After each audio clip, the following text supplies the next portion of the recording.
अस्सलाम वालेकुम दोस्तों, मैं तुहाडा भरा मियाँ मुहम्मद अफजल भट्टू तो तुसीं वेखदे पे हो मेरा यूट्यूब चैनल डिजिटल किसान पाकिस्तान।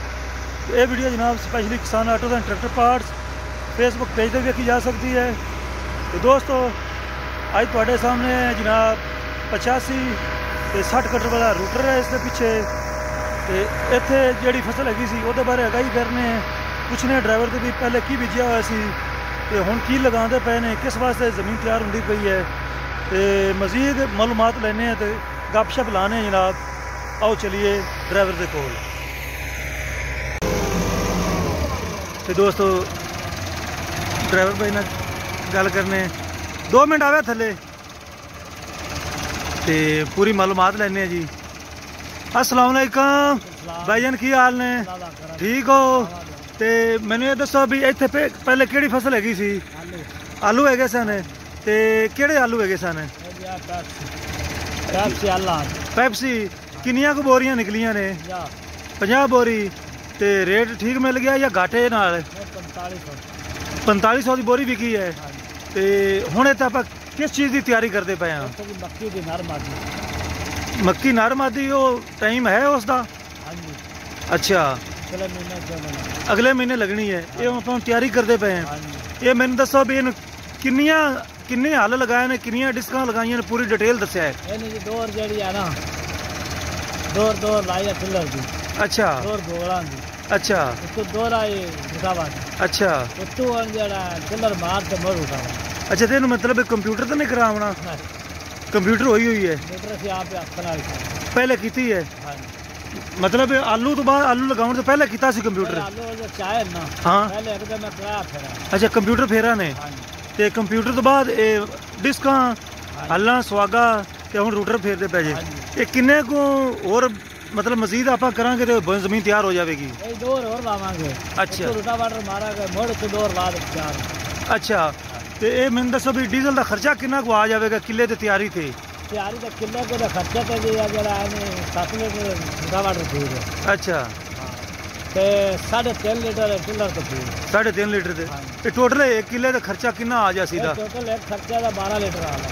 1 किले नहीं मतलब भी नहीं, दो आप फेरते पे, 2 हल्ला फेरते पे, 2 डिस्कां तो भी टोटल 1 किले तो 20,000 का तेल पीवेगा, 15 का पीवेगा? नहीं, वो तेल का लाइए, पैसे लाइए। हाँ, तो मोड़ 22,000 मुल थे। हाँ जी। ते अगर तेल लाइए 10-12,000 का?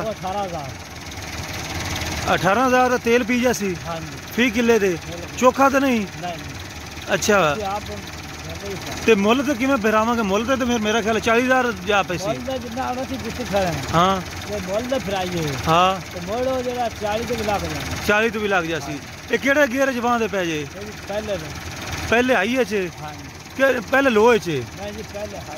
पहले हाँ, पहले लोहे च हो गया कि मम्मी ना भी।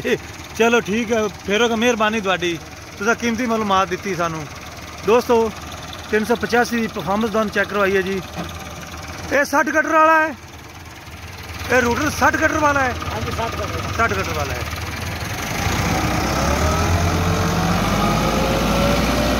लाइव दोस्तों ये लियाकत भाई इंजीनियरिंग हैगा ये। 60 कटर वाला है तो जी लग रहा है जिवें कुछ छोटा जी है। मेरा ख्याल हो सकता 60 वाला, वो 60 कहता पे, लेकिन साइज इसका मैंने छोटा पे लग रहा है।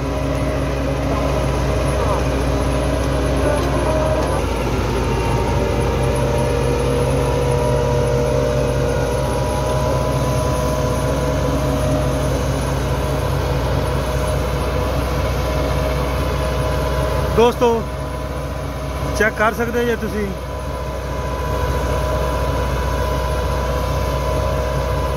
पहला लो है ते माशाल्लाह ज़मीन तो पहले ही बरीक हुई पई है ते मज़ीद बरीक हो रही है।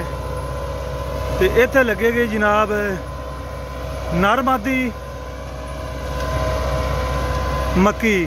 तो बारिया तो भी टाइम हो जासी तो बारिया भी लगेगी।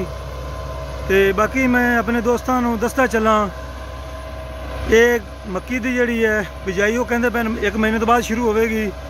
तो जदों महीने तो बाद शुरू होगी तो फिर DAP का मामला चल पवेगा, खाद की जरूरत पवेगी, DAP की भी तो यूरिया की भी। तो मेरा ख्याल है भी DAP ਤੇ ਜਿਹੜਾ ਯੂਰੀਆ ਹੈ ਇਹਦਾ ਮਾਮਲਾ ਗੌਰਮੈਂਟ ਹਾਲੇ ਤੱਕ ਹੱਲ ਨਹੀਂ ਕਰ ਸਕੀ ਤੇ ਯੂਰੀਆ ਬਾਈ ਜੀ ਨਹੀਂ ਲੱਭਦੀ ਪਈ। ਅਗਰ 2500 ਰੁਪਈਆ ਭਰੀਏ ਤੇ ਯੂਰੀਆ ਤੁਹਾਡੇ ਘਰ ਪਹੁੰਚ ਜਾਵੇਗੀ। ਅਗਰ ਤੁਸੀਂ ਕਹਿੰਦੇ ਨੇ ਗੌਰਮੈਂਟ ਦੇ ਰੇਟ ਤੇ ਕਿਸੇ ਵੀ ਦੁਕਾਨਦਾਰ ਨੇ ਆਪਣੀ ਦੁਕਾਨ ਤੇ ਯੂਰੀਆ ਖਾਦ ਨਹੀਂ ਰੱਖੀ ਹੋਈ ਤੇ ਇਹ ਸਰਾਸਰ ਕਿਸਾਨਾਂ ਨਾਲ ਜ਼ੁਲਮ ਹੈ ਤੇ ਕਿਸਾਨਾਂ ਨਾਲ ਦੁਸ਼ਮਣੀ ਹੈ। ਤੇ ਜਿਹੜੀ ਹਕੂਮਤ ਹੈ ਉਹ ਬਿਲਕੁਲ ਸੋਈ ਹੋਈ ਹੈ।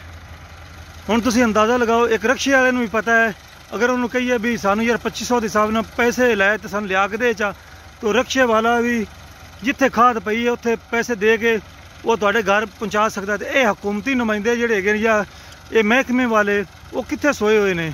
ਉਹਨਾਂ ਨੂੰ ਇਹ ਸਟੋਰ ਕਿਉਂ ਨਹੀਂ ਲੱਭਦੇ ਜਿਹੜਾ ਇੱਕ ਆਮ ਰਕਸ਼ੇ ਵਾਲੇ ਨੂੰ ਲੱਭ ਜਾਂਦਾ ਹੈ ਵੀ ਇਹ ਸਟੋਰ ਹੈਗਾ ਜੇ, ਉੱਥੇ ਉਹ ਪੈਸੇ ਪੇ ਕਰਦਾ ਹੈ, ਰਕਸ਼ੇ ਤੇ ਖਾਦ ਲੱਦਾ ਤੇ ਜ਼ਮੀਂਦਾਰਾਂ ਦੇ ਬੂਹੇ ਤੇ ਲੈ ਜਾਂਦਾ ਹੈ। ਤੇ ਸਾਡੇ ਜਿਹੜੇ ਮਹਿਕਮੇ ਖਾਸ ਕਰਕੇ ਜਿਨ੍ਹਾਂ ਦਾ ਕੰਮ ਹੈ ਖਾਦ ਮੁਹੱਈਆ ਕਰਨਾ, ਉਹ ਕਿੱਧਰ ਹੈਗੇ ਨੇ? ਉਹ ਕੀ ਕਰ ਰਹੇ ਨੇ? ਸੋਏ ਹੋਏ ਨੇ। ਉਹਨਾਂ ਨੂੰ ਚਾਹੀਦਾ ਜਾਗਣਾ। ਇਹ ਨਾ ਹੋਵੇ ਵੀ ਕਿਸਾਨਾਂ ਦੀ ਜਿਹੜੀ ਫਸਲ ਹੈ ਉਹ ਖਰਾਬ ਹੋਵੇ ਜਿਸ ਤਰੀਕੇ ਖਰਾਬ ਹੁੰਦੀ ਪਈ ਹੈ। ਤੇ ਫਿਰ ਜਿਹੜਾ ਝਾੜ ਹੈ ਜਿਸ ਦੀ ਤਵੱਕੋ ਕਰਦੇ ਪਏ ਸਾਂ ਵੀ ਕਣਕ ਕਾਫੀ ਝਾੜ ਦੇਵੇਗੀ, ਲੇਕਿਨ ਉਮੀਦ ਨਹੀਂ ਕੀਤੀ ਜਾ ਸਕਦੀ। ਝਾੜ ਬੜਾ ਘੱਟ ਹੋਵੇਗਾ ਤੇ ਜਦੋਂ ਝਾੜ ਘੱਟ ਹੋਇਆ ਤੇ ਫਿਰ ਜਨਾਬ ਇਹ ਜਿੰਨੇ ਵੀ ਹੈਗੇ ਨੇ ਹਕੂਮਤੀ ਮਸ਼ੀਨਰੀ ਇਹ ਬੜੇ ਜਨਾਬ ਐਕਸ਼ਨ 'ਚ ਆ ਜਾਣਗੇ। ਐਕਸ਼ਨ ਦੇ ਵਿੱਚ ਹਰ ਪਿੰਡ ਦਾ ਹਰ ਜ਼ਮੀਂਦਾਰ ਦੇ ਡੇਰਾ ਛਾਣ ਮਾਰਨਗੇ, ਛਾਪੇ ਤੋਂ ਛਾਪਾ ਵੱਜੇਗਾ। ਬਲਕਿ ਇਹਨਾਂ ਦੀ ਇਹ ਕੋਸ਼ਿਸ਼ ਹੋਵੇਗੀ ਜੋ ਜ਼ਮੀਂਦਾਰ ਨੇ ਆਪਣੇ ਲਈ ਆਪਣੇ ਮੁਲਾਜ਼ਮਾਂ ਵਾਸਤੇ ਕਣਕ ਰੱਖੀ ਹੈ ਉਹ ਵੀ ਅਸੀਂ ਚੁੱਕ ਕੇ ਲਿਜਾਈਏ ਸੈਂਟਰ ਤੇ। ਤੇ ਅਗਰ ਜੇ ਇੰਨੇ ਹੀ ਇਹ ਤੇਜ਼ ਬਣਨਗੇ ਵਿਸਾਖ ਵਿੱਚ ਜਦੋਂ ਕਣਕ ਪੱਕ ਜਾਵੇਗੀ, ਹਾਰਵੈਸਟਿੰਗ ਹੋ ਜਾਵੇਗੀ, ਤਾਂ ਹੁਣ ਕਿਉਂ ਸੋਏ ਹੋਏ ਨੇ? ਤੇ ਉਹਨਾਂ ਨੂੰ ਚਾਹੀਦਾ ਖੁਦਾ ਦਾ ਨਾਂ ਜੇ ਆਪਣੇ ਹੱਕ ਹਲਾਲ ਦੀ ਮਿਹਨਤ ਕਰੋ ਤੇ ਜਿੱਥੇ ਜਿੱਥੇ ਖਾਦ ਹੈ ਉਹਨਾਂ ਨੂੰ ਦੁਕਾਨਾਂ ਤੇ ਮੁਹੱਈਆ ਕਰੋ, ਜਾਂ ਫਿਰ ਪੱਕੀਆਂ ਹੀ ਦੁਕਾਨਾਂ ਨੂੰ ਸੀਲ ਕਰ ਦਿਓ ਤਾਂ ਕਿ ਜ਼ਮੀਂਦਾਰਾਂ ਨੂੰ ਪਤਾ ਹੋਵੇ ਵੀ ਹਕੂਮਤ ਨੇ ਸਖਤ ਐਕਸ਼ਨ ਲਿਆ ਹੈ ਤੇ ਪੂਰਾ ਬਾਜ਼ਾਰ ਬੰਦ ਵੀ ਹੈ। ਉਹ ਸਾਰਾ ਕੰਮ ਤਾਂ ਕਰਦੇ ਪਏ ਨੇ, ਹਰ ਚੀਜ਼ ਉਹ ਸੇਲ ਕਰਦੇ ਪਏ ਨੇ ਜ਼ਮੀਂਦਾਰਾਂ ਨੂੰ, ਤੇ ਖਾਦ ਜਿਹੜੀ ਹੈ ਉਹ ਬੈਕਡੋਰ ਰਾਬਤੇ ਨਾਲ ਸੇਲ ਕਰਦੇ ਪਏ ਨੇ। ਤੇ ਫਿਰ ਦੱਸੋ ਵੀ ਸਾਰਾ ਨੁਕਸਾਨ ਤਾਂ ਜ਼ਮੀਂਦਾਰ ਨੂੰ ਹੁੰਦਾ ਪਿਆ, ਨਾ ਕਿ ਕਿਸੇ ਤਾਜਰ ਨੂੰ ਹੁੰਦਾ ਪਿਆ। ਇਹਨਾਂ ਲੋਕਾਂ ਵਾਸਤੇ ਜ਼ਖੀਰਾ ਅੰਦੋਜ਼ਾਂ ਵਾਸਤੇ ਹਕੂਮਤ ਨੂੰ ਚਾਹੀਦਾ ਸਖਤ ਸਜ਼ਾ ਦਿੱਤੀ ਜਾਵੇ। ਕਿਸੇ ਵੀ SHO ਦੇ ਜ਼ਿੰਮੇ ਲਗਾਇਆ ਜਾਵੇ ਬਈ ਆਪਣੇ ਏਰੀਏ 'ਚ ਇਹ ਖਾਦ ਕੱਢ ਕੇ ਵਹਾ।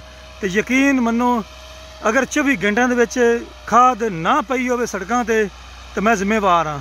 ਲੇਕਿਨ ਅਫਸੋਸ ਹਕੂਮਤੀ ਮਸ਼ੀਨਰੀ ਬਿਲਕੁਲ ਜ਼ਮੀਂਦਾਰ ਨਾਲ ਕਿਸਾਨ ਦੁਸ਼ਮਣੀ ਕਰਦੀ ਪਈ ਹੈ ਤੇ ਹਕੂਮਤ ਦੀਆਂ ਜਿਹੜੀ ਪਾਲਿਸੀਆਂ ਨੇ ਵੀ ਉਹ ਵੀ ਕਿਸਾਨ ਦੁਸ਼ਮਣ ਹੀ ਹੈਗੀਆਂ ਨੇ।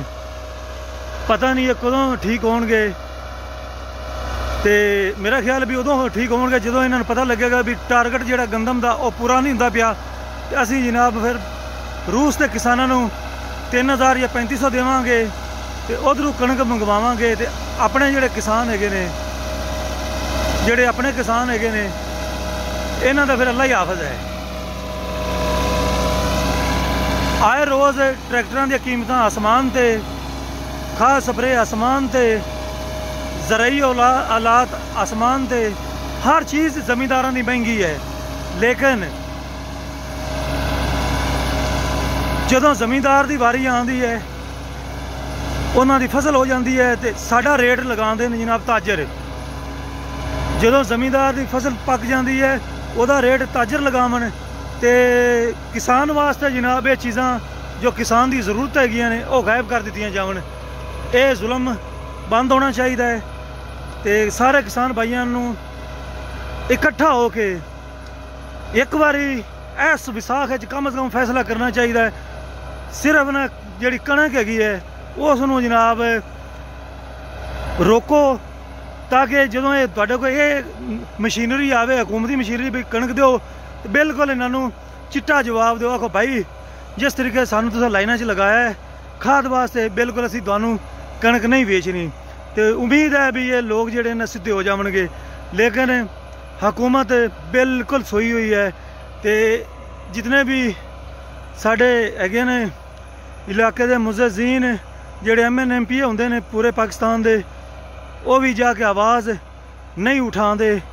पता नहीं उन्होंने वो चाहते ही है भी हुकूमत फलाप होवे, इस वास्ते ना तो हुकूमती है ने MNMP वो उठाते आवाज़, ना ही अपोजिशन आवाज़ उठाती है, सिवाए अपने रोवन तो।